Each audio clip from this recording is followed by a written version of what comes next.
think we're good. All right. Hello, everyone. Welcome to the Majestix Heroclix Podcast. My name is Jeff, and as always, my co-host Patrick. I like the new background there. Oh, thanks. Recording from home tonight. Internet has been down at the shop all week, trying to figure that out. And just stupid Verizon. Everybody knows that you're a Giants fan. Where from? Just a little bit. Giants there. Giants over there. I got some Giants pants on if you guys want to see it, but that'll cost you extra. That's a paywall. Yeah, that's definitely behind the paywall. So, all right. Well, States Part 2. States 2.5. Oh, or 2.2. Yeah. Because it's like the other half. Or the other half. Was it Jesse Cote won Washington? So congratulations to him. It's very cool. Dang, dude. The Cotes, huh? First fall. Oh, man. Those brothers.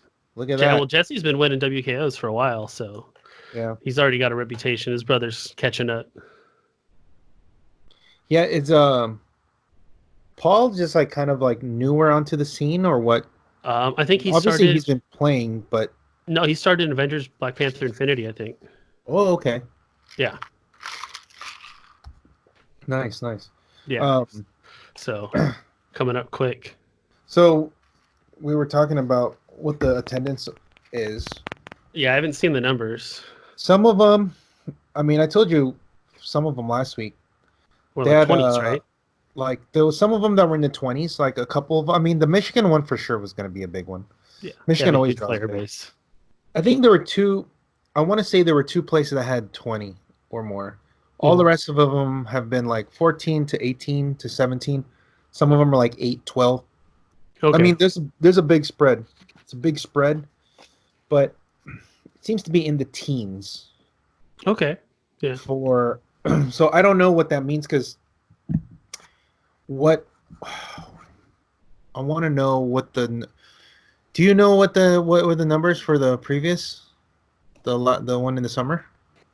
I want to say most of them were in the high teens to 20s. Yeah, it's like similar, right? Because like think about it's pretty similar. The California one had what, 19 or 20, right? 19 or 20. Had 21, I believe. No. California. The first one. Oh, the first one. It was 19 or 20, and then this one was it was in like the teens. Yeah, like so I think it was 19.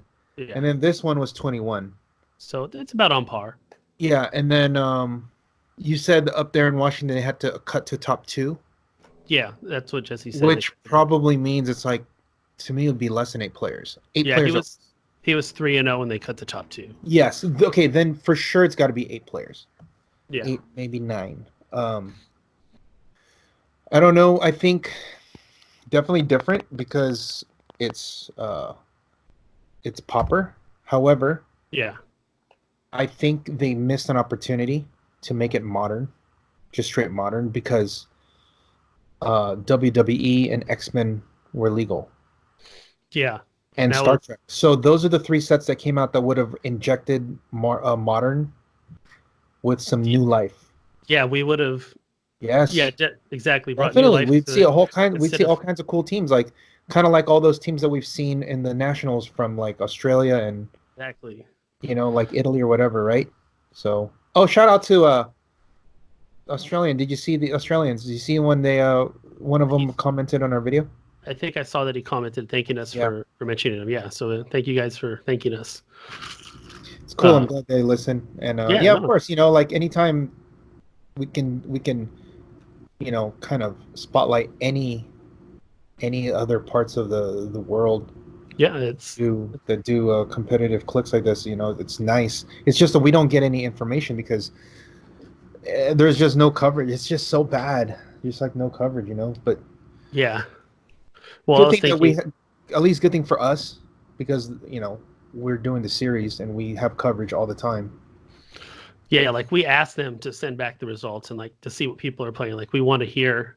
Yeah. We're interested in what people are playing. I mean, it's like we were saying earlier, we're West Coast elitists out here, so we don't care about any of the other parts for our because we're really pushing our the series, and obviously we're going to be doing modern. It's just a lot of people really like the format right now for Bronze Age. This is true. So, There's been a lot of buzz. Yeah, so I guess we just get right into that, right? Like we had a trial this weekend. Yes, enjoy. So close to getting unseating you. You guys are tied now. Sorry, I'll take a tie. Yeah, they had 13 players. So, but you know what I think? I think a lot of people are going to fly in the day early for the event. Nice cut, by the way. I got mine too. yeah. I didn't even know. I went in. They're like, "Hey, you get one." Yeah, no. My wife tried that one day, and then went like 2 days later, and they had them. I'm like, all right, there you go. Wait, they're only available one day? No, but she got them. She walked in, and they had them. Did you have to pay for it or something? I don't know. She walked out with them. I was like, that's cool. Yeah, I went into a drive-thru, and they're like, "Oh, this is the first day you get one." I was like, "Okay, thanks." Yeah. I don't know what that means, and then you know what? When I started walking around, like when I bring this around, they're like, "Oh, where'd you get how'd you get that cup?" Like it's like a fucking status symbol for Starbucks. It is, dude. It is. You're like, oh my god, it's like the holy grail of Starbucks. And I'm like, I didn't even know it was a thing.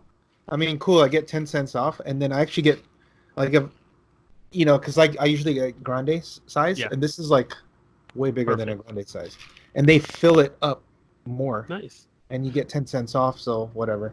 Oh, now you need to carry a Popeye's chicken sandwich in one hand. Dude. And Starbucks cup in the other. I went. So there's a Starbucks right next to a Popeye, so I went there again. I went there to see, right? And they sold out. Of course. Sold out again. Did you they sold out on Saturday. No, they sold out Saturday, Sunday, and then today. They had a new shipment today, and they sold out at lunch. Damn. I'm just Fire. like Jesus. Like, well, do they need to set up like a whole nother? Like what that it's insane because the lines, you know how I can tell when they have it because when I drive by, when I go to the post office, there's a line out the door and it's wrapped around the building and I'm like, oh, they must have it in, right? If there's no line, that means they don't have any. Yeah, that's insane. I want to know just how long this fad is going to be because it started in August. We are mid-November. I want to know how many. Still insane. I want to know how many chickens we've consumed. With this fad, it's right? I know, right? I feel like it's a fad, but I'm like, is it at this point? Is it just like In and Out now? Where it's like In and Out's a constant. You know how In and Out's there's never a line, never not a line. So back in the early, like I want to say, all right, late '90s, In and Out started popping up. Like you're in the Bay Area, always a line, always. Now walk in, whatever. No, dude, there's lines and all the In and Outs that I there's always a line. I don't know, maybe I just did it at the sweet time. There's the lines at the meal at like lunch and dinner, but not all the time. Dude, it's for us on here, it's all the time. That's that regional stuff. It's a Southern California institution, man. You ever you got to watch the video of Anthony Bourdain when you know who he is, right? Yeah, I love Anthony Bourdain.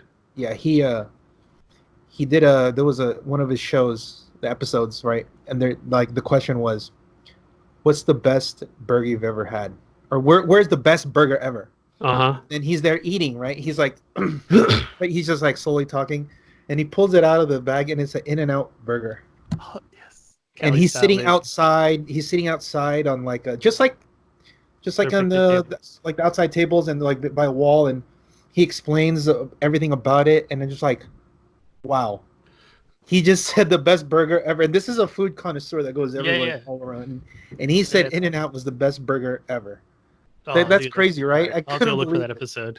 Yeah. You can look it up. It's freaking nuts. I was like, okay, did they pay him or something? I don't know. Like I said, West Coast elitist, baby. All right. Yeah, but I mean, I know that I tell you this when first time Paris came out here. To play in our event. He was staying with me. I picked him up at the airport. I said, "Where do you want to go eat?" He's like, "Oh, In and Out." He's like, "We don't have like that's the first." It's like, okay, so we went there, and that's like, it was awesome. like off the list for him, Perfect. So, yeah. No, it is. If you come to California, that is definitely a staple of like trying things. Like when you go back east, you have to try the White Castle, of course. Yeah. It's just kind of going back and forth. So yeah, that's weird, right? Because like here we don't have White Castle. Yeah, I've never had White Castle. I have because I've gone to I've been to Ohio and Indy a lot. Okay, nice. That's like first time we're there. Of course from the freaking Harold and Kumar, right? Like we gotta, Oh, dude, yeah. And That but iconic. for me, I know it's weird because like the people out there they don't care about this stuff, but we don't have it.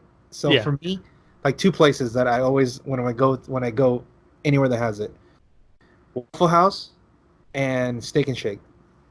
Steak and Shake. I've never heard of Steak and Shake. Yeah, exactly. That's a Midwest thing. All right. But it's cheap and they're like they have it's like a weird diner, but they have like everything. It's like a Mel's. Kind of, but it's I don't know. It's I guess it's like a chain. I don't know.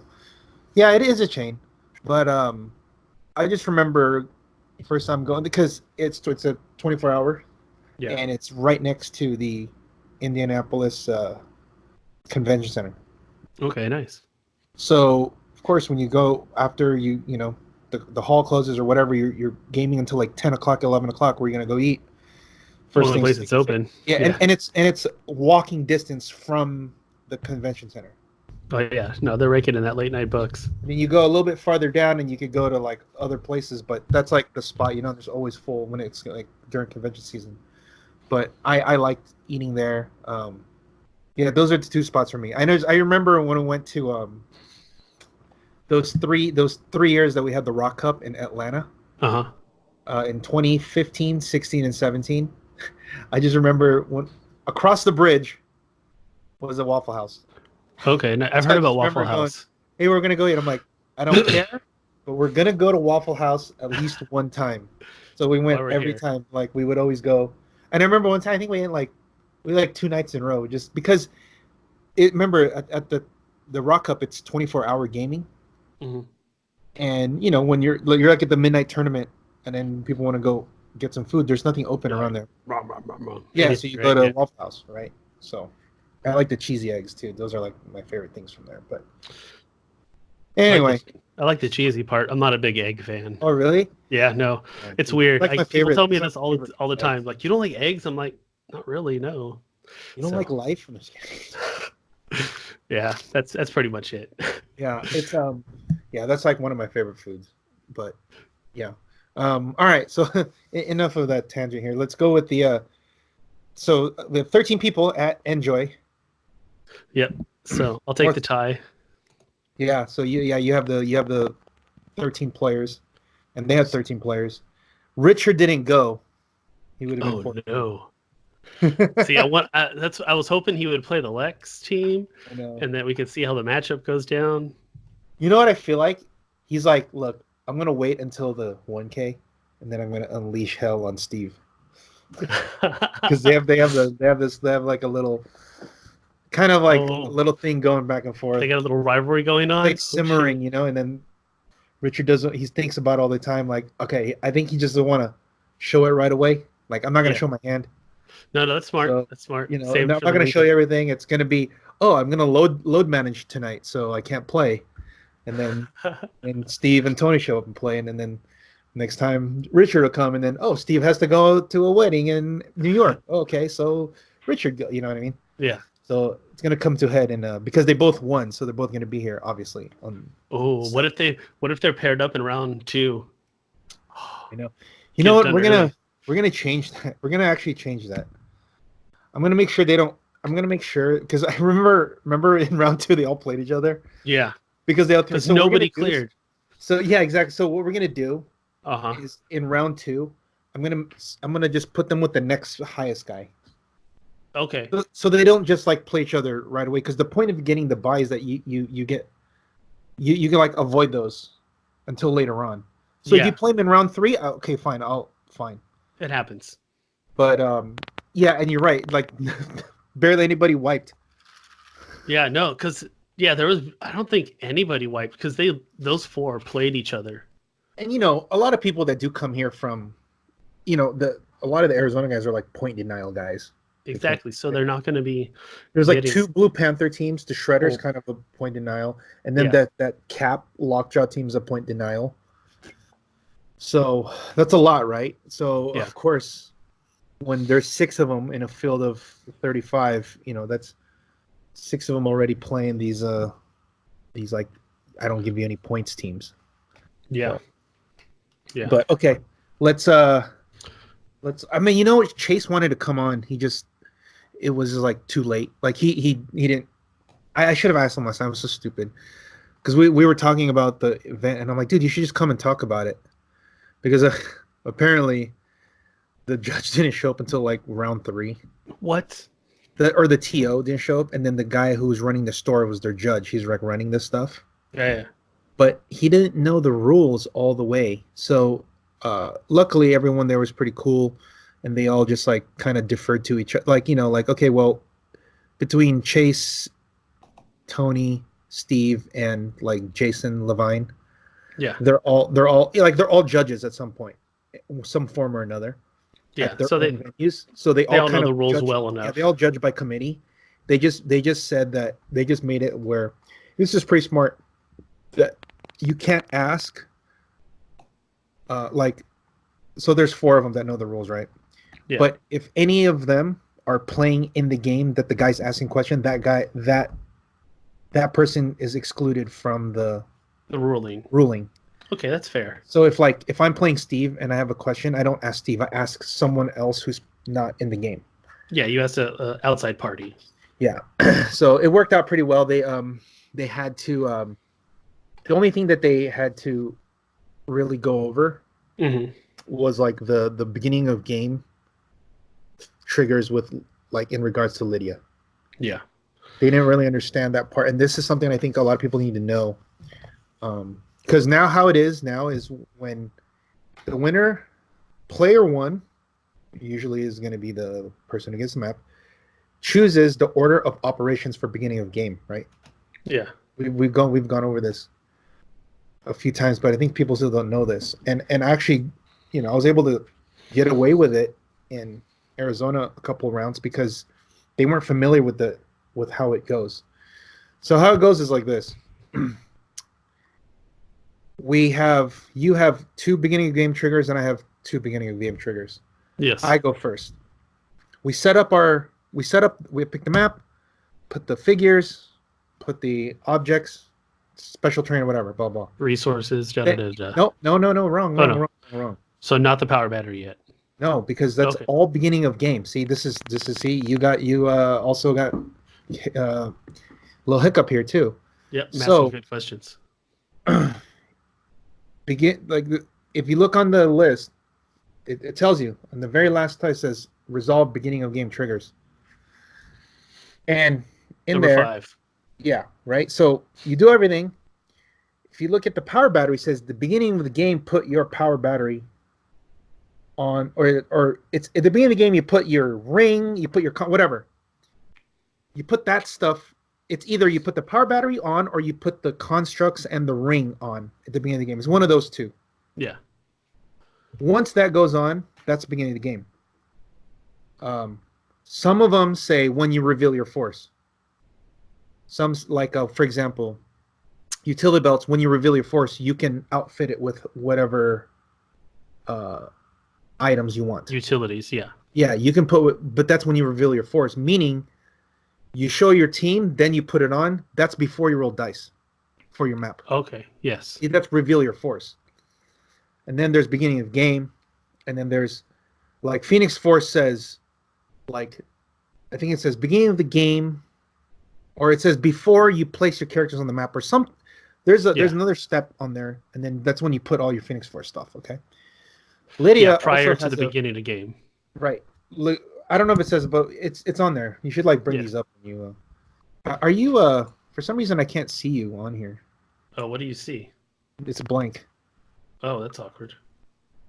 I don't know. Maybe you're like a little bubble. I only see you on the small part.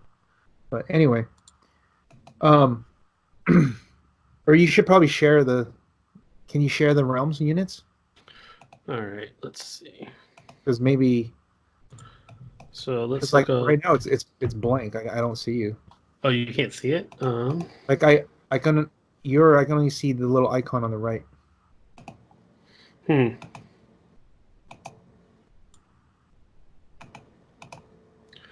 Let's stop sharing. You have to edit this out. Yeah. Oh, here we go. Can you see that? Hold on. Oh, yeah, there. Okay, you can see this. Yeah. I don't know what happened. I don't either. All right. Okay, anyway. All right, continue. Hey, so anyway, Lydia also says beginning of the game. She takes something. Okay. Yeah. So the setup. So for the Phoenix Force, it says when placing characters in your starting area for each assigned character, remove one fragment assigned to that character. Yes. So that says when you're placing your characters. That's before beginning of game. So the reason why that matters is because when you place your force on the map, right, you get to assign your Phoenix Force how you want it. You might change it how you want. Then Lydia says, beginning of the game, she chooses something and she takes it, correct? Yes. So then normally if you put Colossus on there and you see Lydia on the board, you're not going to leave it on there normally. You're going to like take it off and put like Namor or something. Exactly. So then she takes that. Okay. Now, when it comes to the batteries, with the battery in the ring, the beginning of the game starts. Player one decides how I'm going to resolve it, right? So I say, okay, I'm player one. Okay, Jeff, I want you to resolve all of your beginning of game triggers first, which means you put your ring and constructs on your power battery. Yep. You put it on. You can pick your loyalty guy for Penguin. Go. Got it. Now my turn. Okay, I put my ring and construct on the map, blah, blah, blah, on the board. And then Lydia, now she resolves last. Then I say, now she says, take something from a resource. Oh, you have a ring on your power battery. I'll take that. Boom. Boom. If done, you had Lydia and I'm player one, the same exact thing happens. Yeah. So I say, I want you to resolve all your beginning of game stuff. So you put your ring, power battery, whatever, and then Lydia resolves. Okay, I'm playing a power battery, but I don't put my stuff on yet because she needs to resolve first. Exactly. And I don't have a ring or a construct because you have to go first. So then you take nothing, and then when you're done, then I go, okay, now it's my turn to put all my beginning of game stuff. Okay, now I get to put the ring and the construct. And then done. Okay. So now you didn't get to take the ring. So what happened? You still have to win map. Yes. That's why you most likely will be a monster thing. Now, when I over there, the player one, when I lost my map, when I lost map roll, the player one, I just held my stuff off to the side, and I just said, okay, we placed our forces. Yes, are you done? And I go, okay. You get to do, it's like you're player one, so they're like, okay, what do you want? So they're like, okay, they put their power battery on, they put the ring, they put all that stuff, and I go, and then I wait, and I say, are you done? Yeah. So is it my turn to put my stuff? Yes. Okay. So I put my power battery ring, and then I go, okay, and I have Lydia. I need to resolve Lydia. Oh yeah, you get the ring. Now. Okay. Had they paid attention and said, you do Lydia first, then I don't get the ring. But how the players did it, and I'm not going to remind them. Yeah, no. The only thing I'm going to remind them is like, hey, remember, we have beginning of game triggers, okay? Yes. Yep. So if they put it on and they say, I'm done with my beginning of game and now you go, cool, we're good. But if they go, no, first do Lydia, then I'll put my shit. Okay, cool. There you go. So Lydia is a thing. Yeah, so I mean, it's something that's like it's a subtle ruling. Yeah. But that's also something that like they should know. If you're gonna be in the formalities, we've talked about this already before. Yeah, a couple times. Yeah, so they should know that that's what it is, and if they don't know it, then that's on them, right? It's kind of like, when you don't know the errata to like something, like for example, like Jonah didn't know the errata to utility belt. Yes. Because that was before his time, and he didn't. It doesn't. It's not like because it's not modern. It's not modern, so you don't. It's not something you can look up relatively easily. Right. So I think like that's something we need to do. But the people that do know, like, hey, we saw it right away. Oh, you can't do this again. So then, that's just kind of, you just got to know it or not. Exactly, and that just comes with experience of playing the game. Yeah. Now, I was, you know what? I was gonna also. Let me ask you this, because, a lot of people seem to go to Steve for rulings. Yeah. And I don't know why I have to repeat myself every fucking time. Ask the goddamn judges for the rules that are running the events, not someone. And I just said, like, they know the rules. Yeah. But no, like, you don't. The first person you should be asking is the person that, like, if you're gonna go to the 1K, ask me, ask you, ask Alex.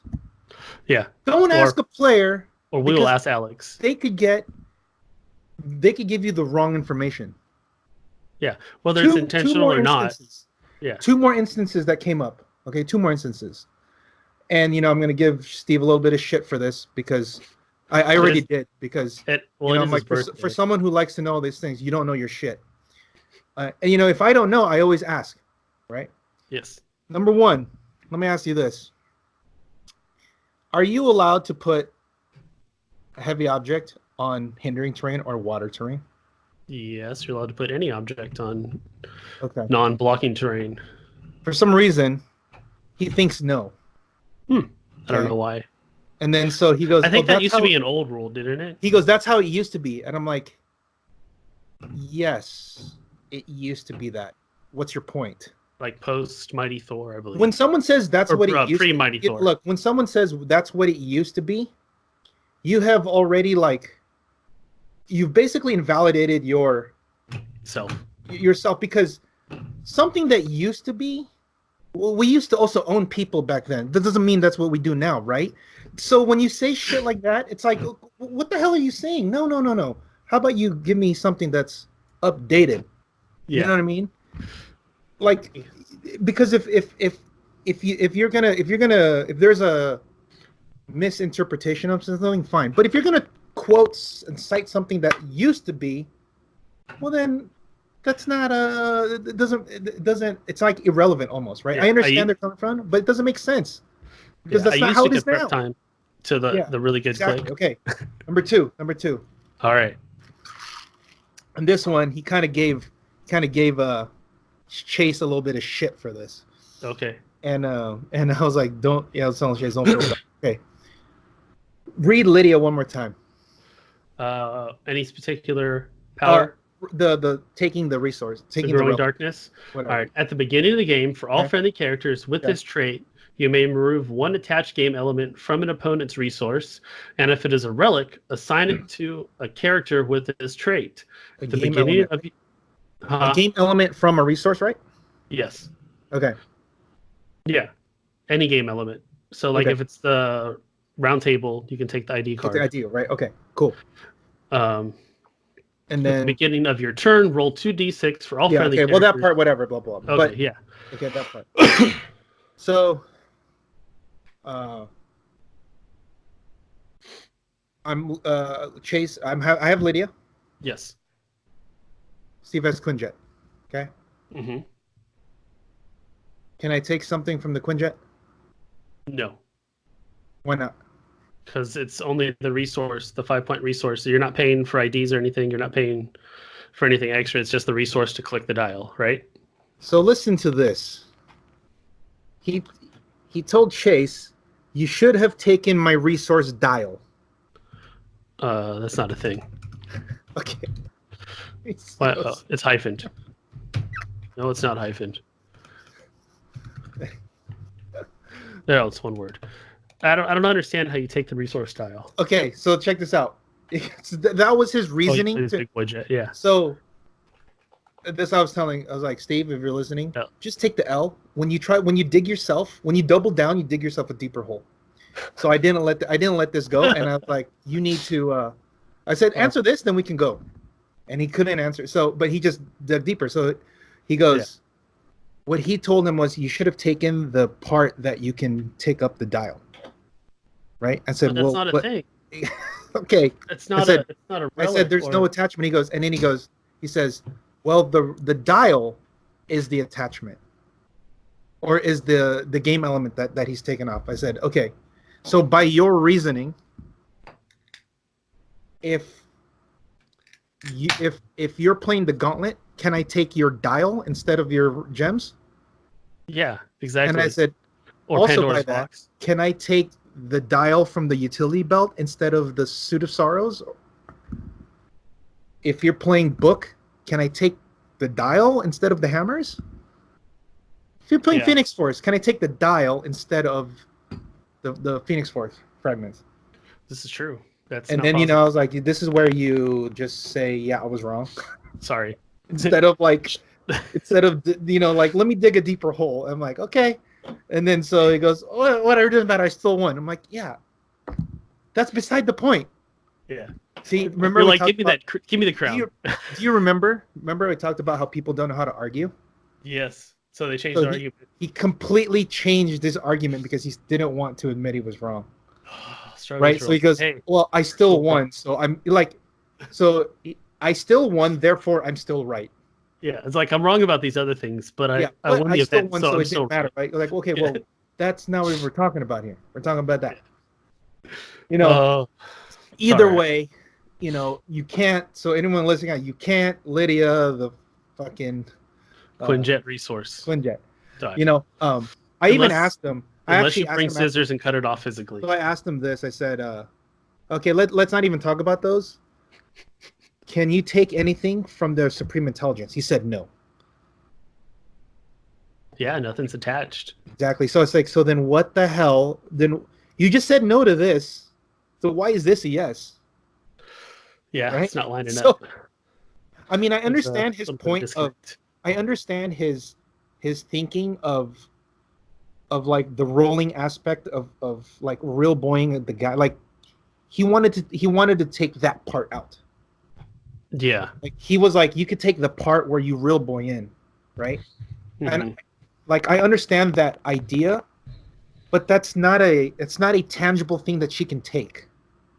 Yeah, it's not right? It's not a tangible game element that she can just take off. So I'm thinking all the other ones are removable from the actual resource itself. Yeah, so like right? if you're like, okay, Pandora's any power battery, you take the ring, or you could take construct. Yeah. From the Pandora's box, you take the sins. The Phoenix Force, you take the fragments. The belt, you can take the utility belt items or the costume. The Infinity Gauntlet, you could take the gems. Gems, yeah. The Yu-Gi-Oh! Millennium, you could take the items from there. Yeah. The stone or the Millennium items. Yeah. And then is there anything else? The round table and the teleporter, you take an ID card. Yes, you could take the ID card. So here's the one difference with that. She takes it off. She doesn't get it. Because it's not a relic or resource, she doesn't get it. But score, right? Yeah, you still take it off, so cool. Yeah. I mean, that's actually insane, right? Like, if there were one way to get rid of something is to like green arrow something, and you take the green arrow. Yeah, or like the U.S. agent ID or something. Yeah, yes, or like let's say you're playing like a monster team that has a bunch of retaliators, and then you take the Shield or Hawkeye ID card, and now they can't Hawkeye them in. Done. Right, and then now you're like, well.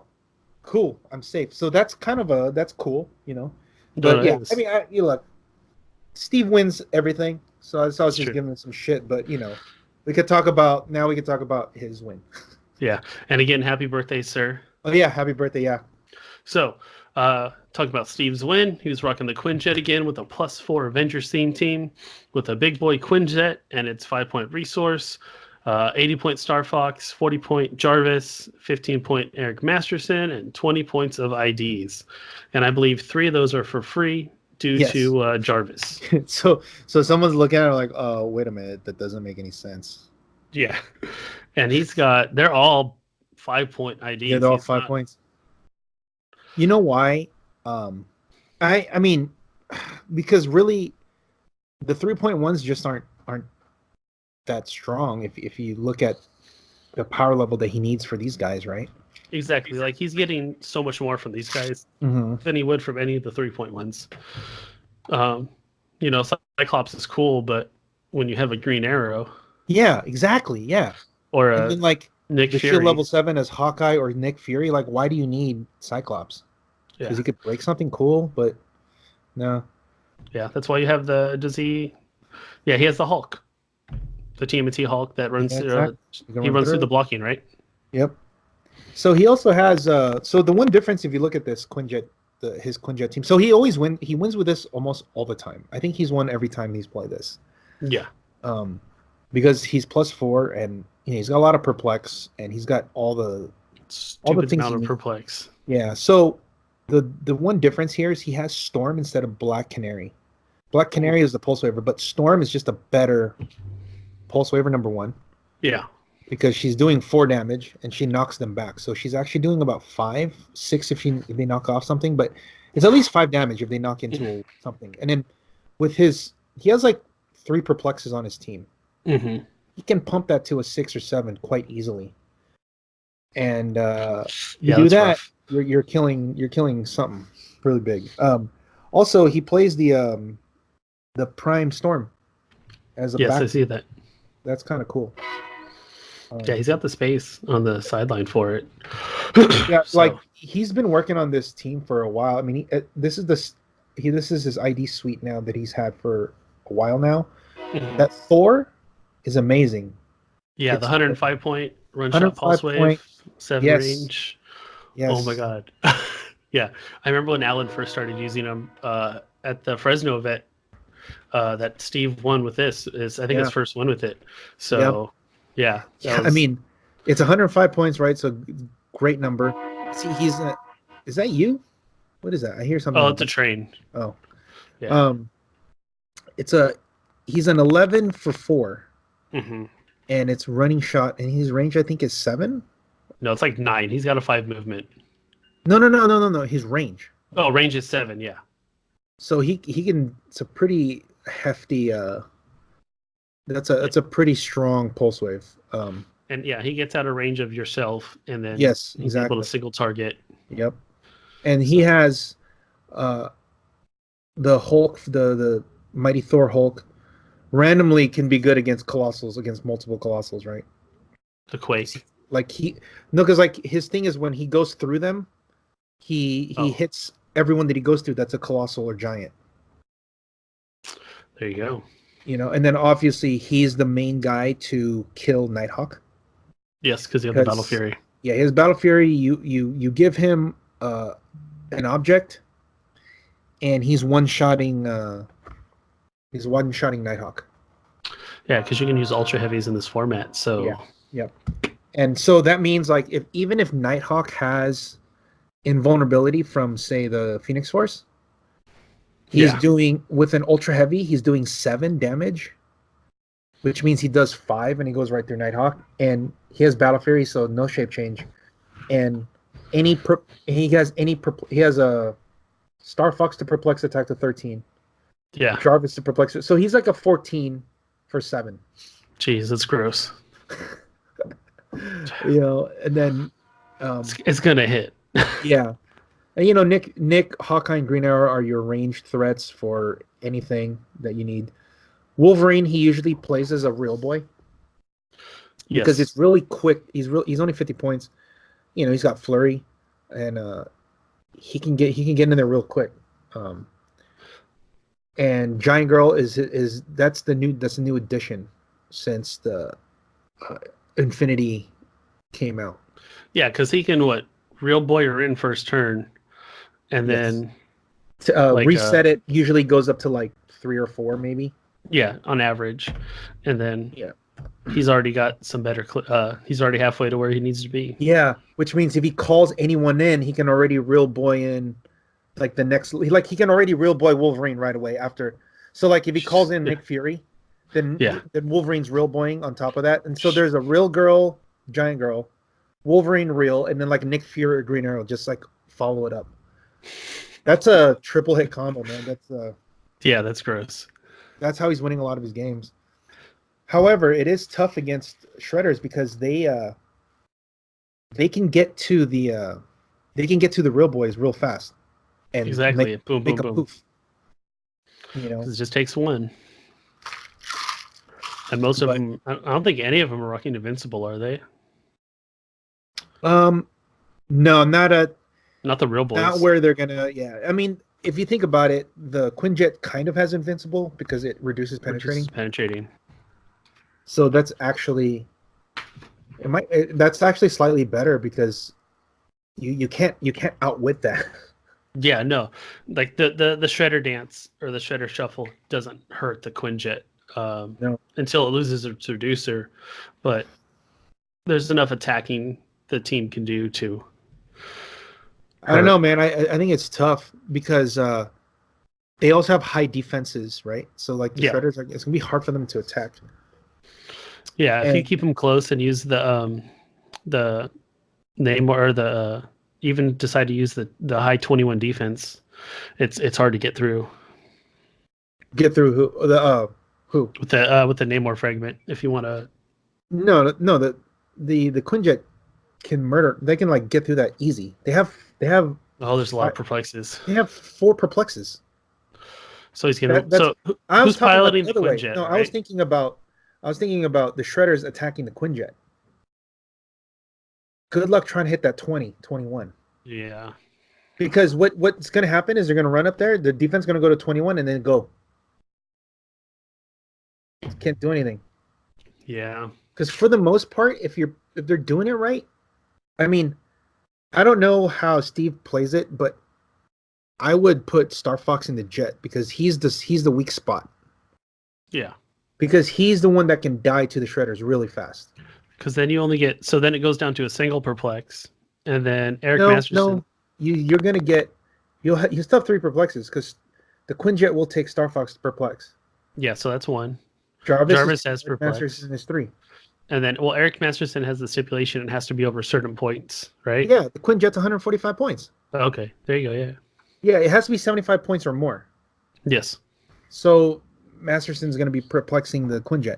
So if you think about it, you lose like Masterson and Jarvis die pretty fast, right? Mm-hmm. But then on the other end, Clone and Peace Machine die. Yeah. It's like really easy because with Storm and Thor, you can pulse wave. You can it's pretty easy to single target Shredder. Yeah, and then you don't get the ocean res. Right. That's the biggest thing. When we were testing it was like, man, I was working my hardest to try to make sure he can't single target. Mm-hmm. But there's only 3 guys on your team. Yeah. So it makes it rough. If Peace Machine goes down, then there's no one else to stop you from getting single targeted. Yeah, it makes life much more difficult. Yeah, and if Peace Machine goes down, then it's a 6 damage pulse wave on Clone, like that. Dunzo. It's like really easy to do it too. All right, bring in the turtles.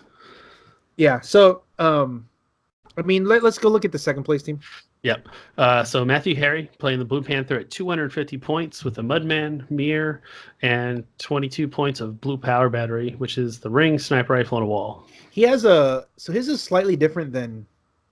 So it's kind of cool because people have all their different adorations because so the main 3 things is Black Panther, Mudman, Mirror, right? Yeah. The other guy who I played in Arizona had decoy instead of wall. Yeah, no, that makes sense. And then that's the backup. He had a 5-point ID card after that. So it was from wall to decoy is 4 points, right? Mm-hmm. So that's a 4-point difference. And then this team right now is 299. So you have 5 points left. So you can play one ID. One ID. Or in this scenario, if you want, I mean, you probably don't do it. Like I was gonna say, you cut the mirror for like some other object, but no, you just play mirror. Yeah, the mirror's too good, but I feel like without the dice manipulation, it's rough. What do you mean? Well, you roll that 1 or 2 and you're done. Oh yeah, well, you know what the blue battery is, right? The blue battery emotional. You get the 1 reroll. Yeah, that's usually enough. You know, like sometimes it happens, but I mean, look, this guy got second place, right? No, it's good. So obviously it works. I'm speaking from personal experience playing this team, but not at the 250 point, but at the 150 point. The 250, I played against it where the mirror broke and I still couldn't win. Because you can still re-roll his super senses and imperv. Mm-hmm. So, and it's still a stop click. Like, you have to go through so much. It's a lot of stop clicks. And then on top of that, Mudman and Black Panther will have perplex, right? Ooh, positive perplexes. So they're going to be pumping up their defense. So it's like really, really hard. And you can't pulse wave them. This is true. So that makes life difficult. So like one of Chase lost. If you look at Chase got fourth with the Slate team, but he lost because the same way I lost to the Blue Panther team is just you can't do anything to that guy. You just have to fight normally. That's awkward. That's usually not how it is. It's not what the team's designed to do. Yeah, no, it's like you can only do so much with that. I mean, you can because between Lydia, Slate, and Raven, yeah, like they can mount an offensive like really easily, but not against multiple rollouts. It's really, really hard for multiple rollouts. Yeah, it's rough. And you only have the one beast ID too, so one beast, so not too much coming. I mean, also, so like against Panther, you can out action him. Yes. Which is how when I played. I mean, it was a really close game. I got him to the stop click. Which one, bro? The first one. So I was like, look, man, it wasn't close, but I mean, the fact that I was able to actually fight him, considering I'm an almost all pulse wave team. Yeah, no, for sure. Because you know why? Difference. Slate does have exploit, so if Panther gets close, he can exploit through the imperv. Oh yeah, and you're good. You just got to deal with the super senses and the shape change and blah blah blah. Yeah, like you can still sit back and bury yourself up. So what's your damage with Slate? Like a 3 or a 4 at least, right? It's 2, but you can pick +1 damage from Proselyte and you can perplex it up. Yeah. It's and Proselyte's Proselyte's Indigo, right? What? Proselyte's the Indigo tribe. Yeah. So you get +1 to all your stats, right? Except for damage. Oh. Yeah, the problem, like, there was never a problem hitting dice. Like, I don't think I missed. The only time I really missed was like a Walking Wood missing. But when Lydia, Beast, Slate, or Raven all attacked, they hit 100% of the time because I have 3 perplexes, prob from Raven, and a prob from the battery. It's just the rollouts. It's just him rolling out. Like I get one. So it'll be like I get the exploit for 4.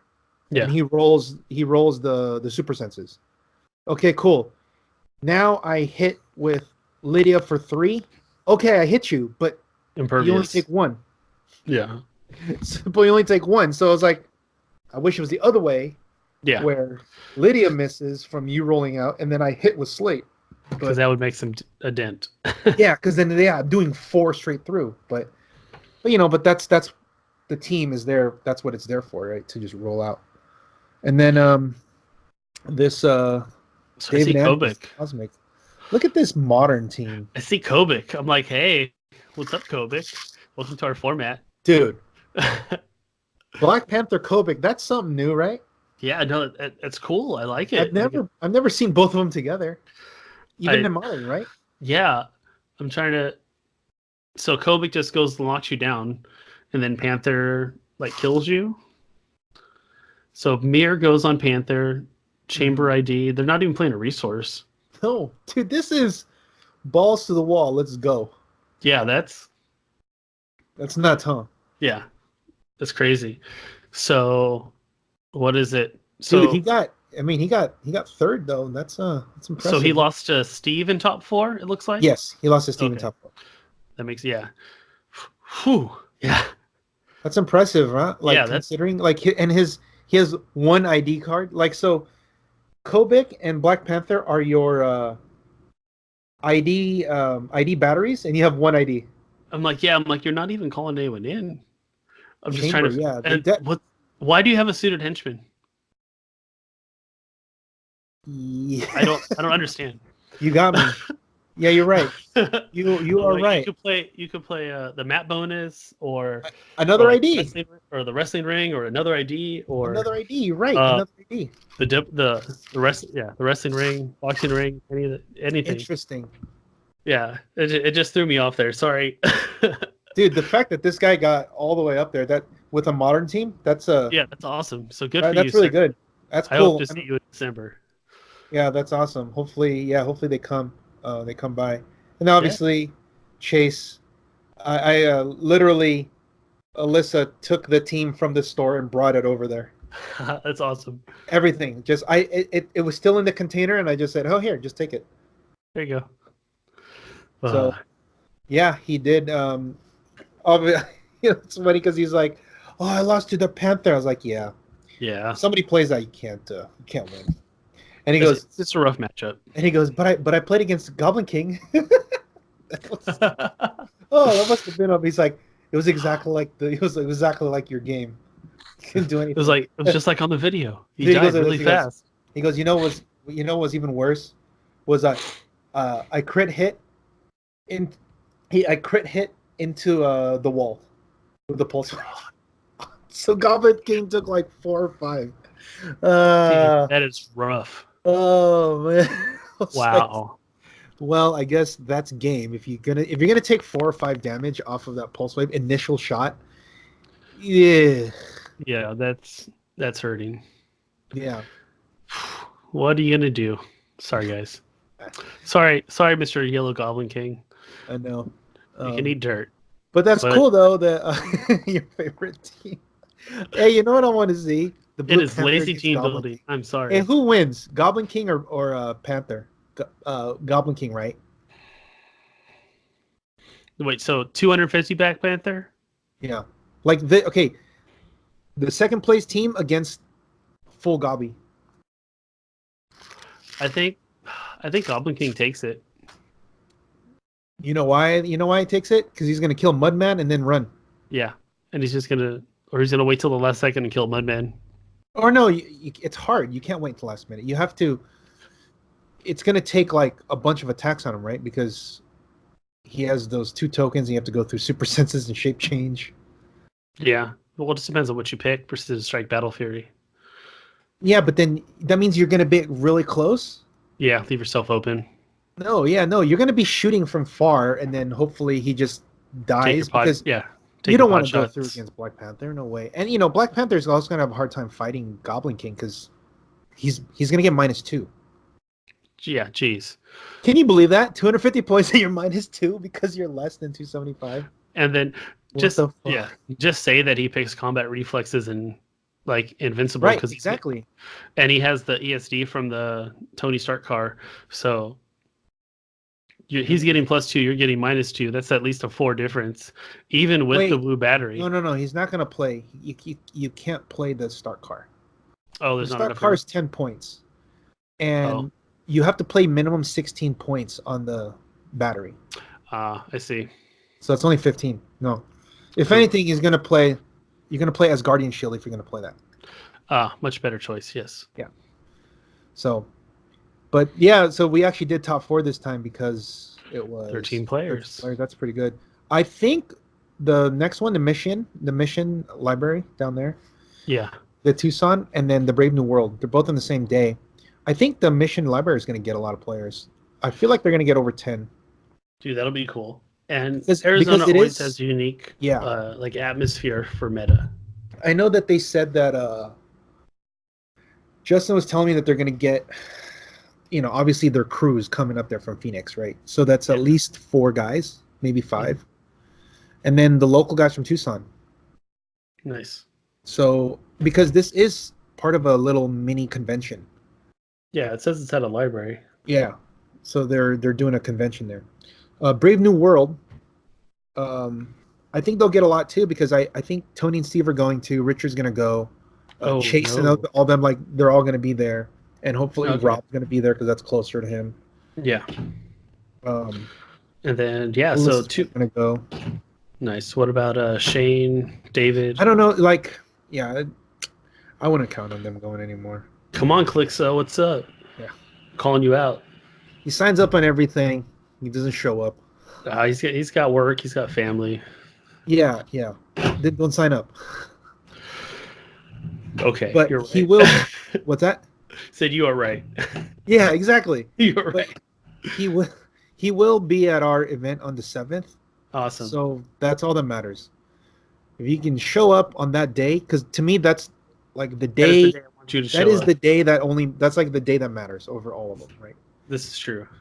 But I always say, if you're not going to get practice, you're just donating your money. What was it? Preparing to fail is failure to prepare. No. Failure to prepare is preparing to fail. That too. There's a correlation between preparation and success and no preparation and failure. That's just, it's not, what's the word? It's correlation is not causation, but yes. I mean, when you look at people that actually prepare, and when I say prepare, they either test, either on Roll20, they test at their store, whatever, like use testers, or they use these trials as their testing. Exactly. Right?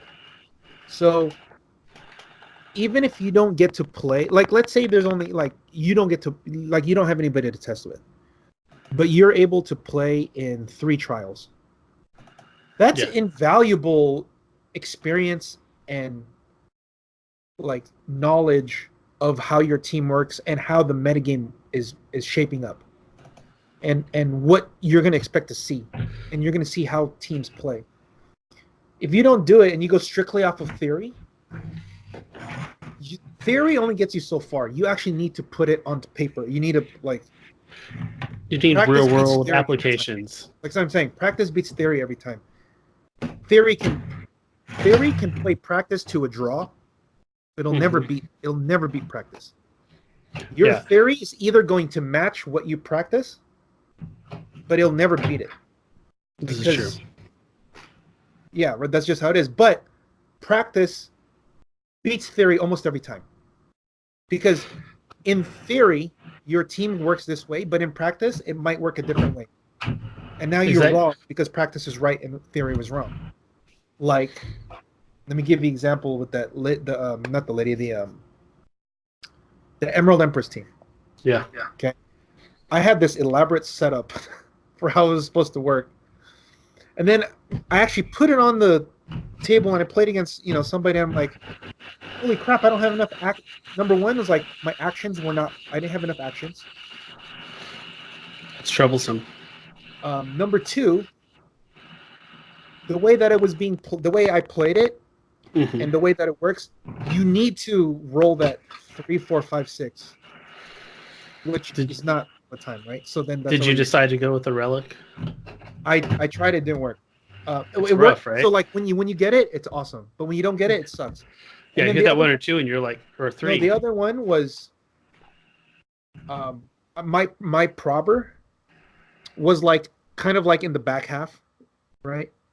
It's like I had Mr. Nobody, right? So the trick was to push Mr. Nobody on click 2, because Mr. Nobody on click 2 has a problem.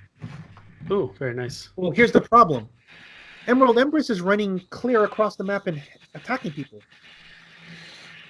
Mr. Nobody only has 6 range. I don't get to prob. Yeah. So that's why in theory it sounded right. The reason why I played Mr. Nobody was because I didn't want them taking my objects. Yes. So I'm like, hey, I'm gonna put it. I am gonna put it here. But the prop thing was that Emirates would run too far out to attack, and then now Mr. Nobody's not there. So then I'm like, why did I just pushed him for no reason? So in practice, it didn't work how I saw it in my mind. Yeah, no, that makes sense. Yeah, practicing, if you really want to do well at an event, I suggest practicing. Like every event that I've performed well at, I practiced hardcore for 2 weeks. The only time is when I picked up the Hawkeye team and I was like, you know what, fuck it, let's see what happens.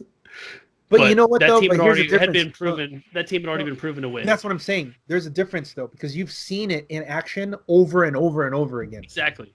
Like, okay, the only thing you need to do is just like get the handle of how they do it. But if you watch it, but if it's a brand new thing that you don't know, you have to try it. So that's why I was saying the trials should be used as practice. No, it's perfect. I agree. Like when Tony tries something new, because Tony always tries something new. Yeah, much respect for that. Like he is a bold man. Uses the trials as his practice to see if his teams work. And if it works, go. If it doesn't work, go try something else. He also only practices against Steve. Exactly. So that means like you need the real world thing, right? Some people don't even practice at all. They just like show up. Like that's awesome. Let's see what happens, guys. But it's also like a waste of time, in my opinion. You, sir. Hey, I love playing those people. Yeah, I know. It's like, hey, thanks. I get a win, because whatever. But the fact that they show up that's fine. It's just I wouldn't put too much stock in doing well. Or let's put it this way. I wouldn't get upset or disappointed if I don't do well. Yes. If you don't practice and you show up, or you don't prepare, just prepare. And there's different ways to prepare. A lot of like me and you talking about something can that's preparing too. Yeah, we're just bouncing ideas off each other. Yeah, but also like telling you how turn 1 works, how turn 2, like all these things. Like, you know how we go through that and say, what are you going to do on this? What are you going to do on that? And then you're like, okay, let's change it, right? Yeah, no, that's it's you're working through your problems. So that's preparing. If you don't do any of that and you just show up, I would not be disappointed or upset if I go 1-3 drop or 2-3 drop or 1-4, whatever. Like 0-3 and drop. Yeah, if you go there and you're unprepared and you play, but you just like, I just want to have fun and just whatever. Cool. There's nothing wrong with that. You want to show up, you want to, have some, like have fun on the weekend, whatever. Cool.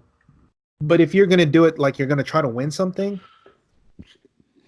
that's like very yeah, if you're going to show up and try and win some cash money, that's a reach. Like, you better prepare. You better bring your A game. Because people are going to be preparing, yeah. And, God forbid, say you don't practice at all, walk up, and you win the whole thing.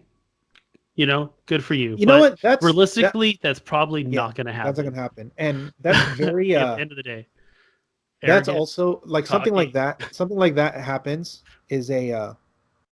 who was it that I tell this all the time, and I always tell people that it's a philosophy, not a truth, because they try to like look at little things. I'm like, well, you got to look at it differently. If you let's say if you're rewarded for having bad habits, bad work ethic, whatever the case may be, that's the worst thing that can happen. Because now you think, hey, this is gonna work again. Yes, exactly. But that doesn't mean that it's not real life. Yeah, you got lucky, whatever, right? Because like here's an example. Let me give you this one. This is a real life example from somebody that came to that used to come to the store, play all the time. Yeah. He played a long time ago. Now he's like, he quit, sold his collection to me, and like this is years ago, and he was trying to pursue comedy, right, stand-up career. I don't know how he's doing. But last I talked to like a mutual friend, he's kind of like, I don't know, Yeah. But fizzled. He used to believe that needing a 9 or more. No, needing an 8 or more. I think 8 or more was a 50% roll. Wow. 8, right? And he goes, 8 was a 50% roll. 9 was like 45, just under. Like that used to be his thinking. And then there would be a couple. Show him the charts. There would be a couple. No, because I thought he was trolling me, so I didn't. I was like, sure. Yeah. Right. No, those charts and stuff. It's very helpful. And then when I saw him play in an event, like a local store event, 8-man 3-round tournament, he wins. Won the event. And I saw his last 2 rounds. He rolled 8s and 9s like the whole time, and won. Right. Some loaded ass dice. So now he believes. So what is that? Now that confirms what he was originally thinking. Exactly. 8s and 9s are doable. Right? So it's like, oh, so he, that's because he was rewarded for that time behavior. He brought that to future ways of thinking, because he's like, see, I was right. Like I need 8s. I can roll 8s. So then over the long term, he started losing and losing and losing, because he was going after 8s and 9s and perplexing damage, because he's like, I need an 8, I'll perplex damage. He started doing that. And then, I did my classic line, how many times do you need to lose for you to change your behavior? Cognitive behavioral therapy, my friend. Yeah, it's like, that's what I said, how many times do you need to lose for you to change that way of thinking, right? And he just kept losing and losing and losing. And then it took I want to say like over a year from him playing, because at some point he just got tired of losing and was like, okay, what the fuck?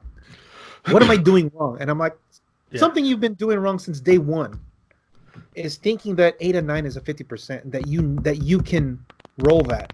That's not a good way of thinking, because that's a high risk, high reward, and you were rewarded for that high risk, but because you did it like 2 games in a row, doesn't mean that that's what it's going to be all the time, right? You need to do it over a long period of time to see which ones work. And then when it started losing, it's just like, oh, what am I doing? And then like he quit for a little bit and he came back, and then we got him back and he started, he obviously he got a little bit better, but he just never really understood like the concept of like statistical probabilities. Yeah, right? No, I had a player that like he would see me practicing for 2 weeks before events, like hard, like I'd be just drilling over and over. I'd play 5-6 games a night just to build up the endurance to get the practice. Mm-hmm. And he'd be like, I don't want to practice. I'm like, you coming with us, right? He's like, yeah, I'm going. And then come up with his team like the night before. He's like, all right, dude, let's do it. I'm like, he's like, yeah, I'm going to do good. He's like, my team's really good. I'm like, I practiced it. I'm like, in your head? He's like, yeah. He's like, I see how you play. And like, if, I can counter it. I'm like, okay.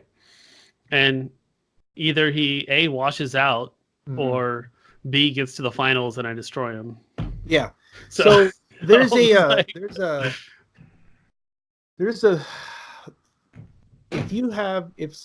if somebody is like just naturally talented in whatever it is that you're doing, that's natural talent can only get you so far. Of course. Like you have to refine that ability that you are gifted. That's what I'm saying. So like some of these people who, they always do I built this team last night. I really hate when people say that, because to me it's showing it's one of two things. Either you're showing your insecurity because you want to hedge your bet in case you lose. If you lose and you say, look, I just built this team last night. This is my first time playing it. And you're playing at like a 1K, right? If you do well, you're a genius. Yeah, of course. This guy must be a prodigy. Yeah, he's a savant. Right? If you lose, I just built it. So that's you're hedging your bet, right? So that's kind of like so that's bullshit. Number one, excuses. Number two, it's a not so humble brag. Yes, right. You're trying to subtly brag about your prowess in the game by just showing up and winning. Of course. Right. And it's so like bravado. Almost a false bravado. Those are the two kind of like, those are both kind of, obviously they're similar insecurities, right? Like I have to say that I'm good because no one else will tell me I'm good. Yeah. Right? Or I don't want to embarrass myself, so let me make an excuse just in case I do embarrass myself. Yeah. So those are like similar insecurities. Yeah. I was like, oh, this team seems good and it might work well, but if it doesn't, I just came up with it last night. Yeah. So I was trying something new. And I just like, I feel like the players like that, that's a big mental hurdle to get to that upper level of play. Yeah, to like the elite status. Like you'll never hear Isaac. You'll probably never hear him say anything like that. No, dude, that kid practices exactly hardcore with the same team or with different. To an event, different the team he's playing is a refined, and he knows all the iterations what he's going to do in any given circumstance. Yeah, he's got all the different pathways planned out. He's got the memory of where he's going to do things. Like the kid is set, which is why he just won Connecticut, I think. Exactly. Connecticut. Yeah, so that's why when I see a lot of people, I see people post it on Facebook. They talk about it on whatever.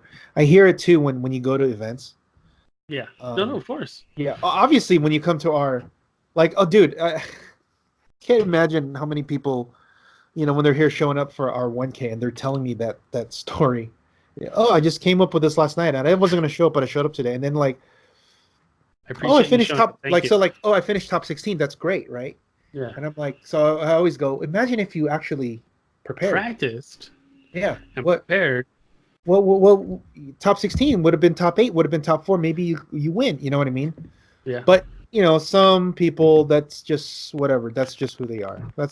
It's fine. It's their lifestyle. That's how they want to be in the game, and that's fine. Like it's a personal choice. Yeah. It's just don't expect big results if you don't prepare for the situation you're walking into. Or just like flip your shit when something goes wrong.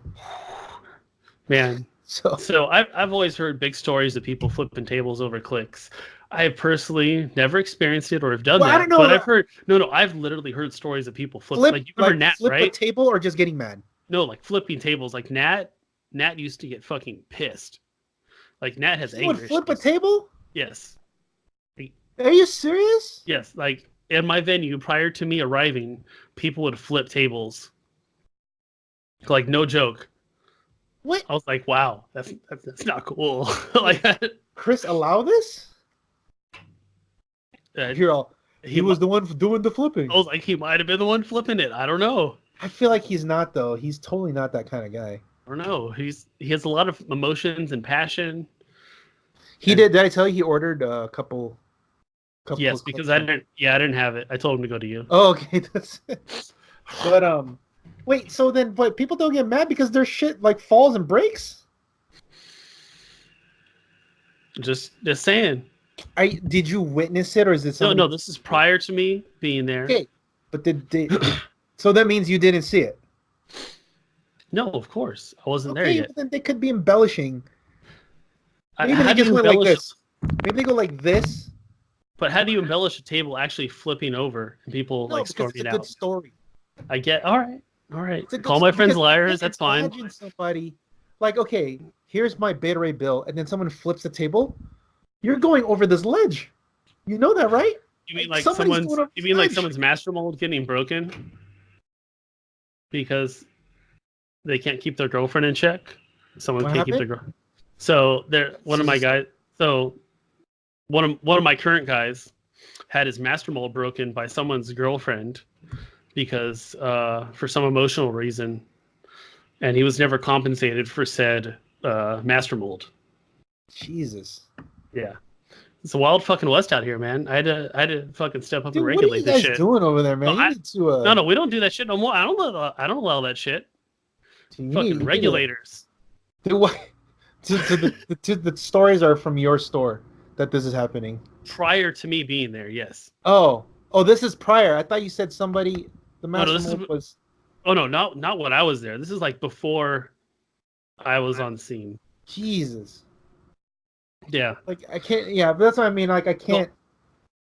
Okay, so I've ran a clicks only store for a long time now, and nobody's ever gotten like people get mad, but they're not to the point to where they're doing that because like who's that stupid? Like there are other people around. I know. So here's the thing. That's what I was surprised about. Unless they're friends. It was more like a club. Okay, then that's different. Because they all know each other, and then they're all whatever, right? Because kind of like with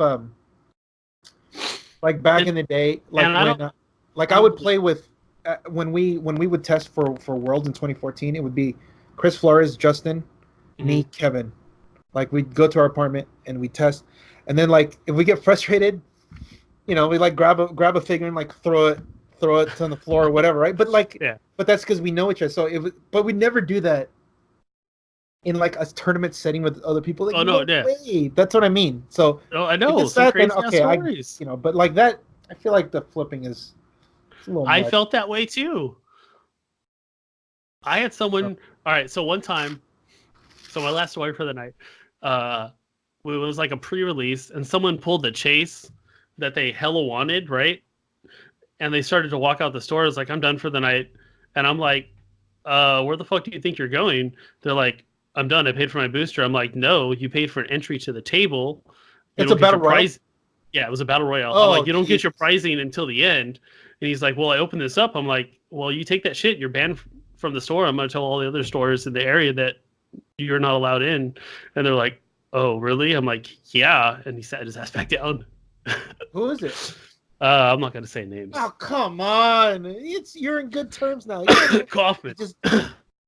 Oh, him? Really? That was perfect timing. Yeah. Really? He didn't know that? I don't know if he was joking, but I didn't take it as joking because he was very near my door. So I was like, hey, buddy. What was the chase? It was like a Gwenum from Secret World Battle World. So when he shows up on December, I'm like, hey, why'd you try to take the Gwen? Hey, no. He has been on excellent behavior since. I've had no issues with him post that event. But I don't know if he was, like I said, I don't know if he was joking or serious, but I was very clear what would happen. That's funny. Yeah. I don't know. Has anyone ever done that at event for you? No, because we're very clear about whatever. Also, we don't do pre-release battle royals. We do sealed. Oh, yeah. So because it's just easier. It gets grimy. Because you just go, everybody gets 2 boosters, y'all play, and then at the end of it, I'll give you pricing, and then you're done. Yeah. Because it's easier so that you don't have to do the draft picks at the end, and then they can just get their 3 rounds in and play. And so that way, nobody can like get mad about, well, I opened it and now I have to give it up. I know. That was the only time I've ever had an issue. Yeah. That was the only time. And he's not like one of my regular locals, so. Or you just don't do it and then you don't have any issues ever. My guys love battle. I told you this. That's fine. Battle royales. You guys are like weird. No, it's a super like localized group thing. Yeah, I know. But if you advertise it as that way, then if you advertise it like as a sealed, you don't have to worry about it. Like I always put it. When I put it on there, I put it sealed, 2 boosters sealed. If we have any left over, you guys can buy additional entry into whatever. Like for example, we did this. We did. So we had like 12 people for the pre-release, the last pre-release, right? X-Men. Yeah. So at the end, I was like, okay, I got 8 more boosters. Do you guys want to battle royal these last 2 pods? And they said, sure. I said, but you know that this is what it is. Okay. But at least it's both worlds. So if they don't want to do it, they don't have to do it. But if they want to do it, they can do it. Yeah, no, that makes sense. Yeah, that's what we did. So, but sometimes they don't want to do it. They're like, I don't want to do it. But like, if Richard is here, he's always going to do it. No, that's good. Yeah, no, like I said, I have my I would say 85% of my player base loves the battle royales, and like 15 doesn't. Yeah. So you should have both. No, I do both. For like release day, I do sealed. Yeah. So I do both. But I've never not sold out on pre-release, so I'm not going to complain. Even if you don't get enough people, they'll always, the people there are going to get the rest. Exactly. So always. So, but well, we won't have a pre-release until what's the next set? When is that set? The Captain America? February, like the same month as the WKOs. Holy crap! So that's cool because then we can do that. Leads up right. That means it comes out in the pre-release in February. Yeah. Hopefully, it'll be legal for March because like the Ooh. first week of March, because then we could have it legal for that weekend. Yeah. So I know some people asking the December 7th event, the Majestix Open 1 Series 1K is at your store in Santa Ana at the Majestix Games store. March 7th is going to be at my store, the Clicks Collective. It is also going to be a Majestix Open Series 1K.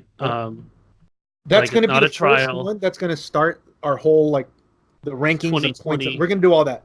Yeah, 2020 season off. I'll send you the new logo because Jim got it to me. Perfect. I can get those stickers made. I know some of the Oregon guys want to throw a trial. You said some of the Florida guys, Texas, yeah, for sure. Puerto Rico wants to do one too. So yeah, that's it'll be awesome. We'll get this going. We'll finalize the kits maybe this week or next, so we can get some prices put together. And then dude, we're doing good. They should be good. We just got to keep momentum. A lot of people want to write, and now there's another podcast that's doing it. But it should be cool. It's the Arizona guys, right? Yep.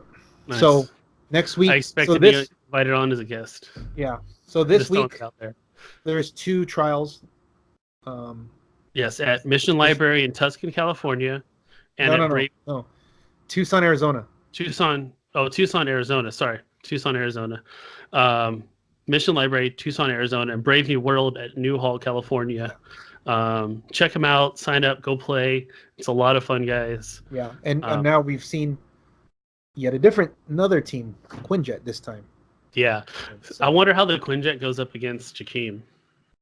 I would like to see. This is why, this is awesome to see these kind of teams play because Steve and this is what Justin Harrington. Before we finish, Justin Harrington was telling me what he likes about the format the most is you can play what you're good at and you can win because a lot of a high percentage of the format is player skill. Exactly. And then the other part of it is your matchup.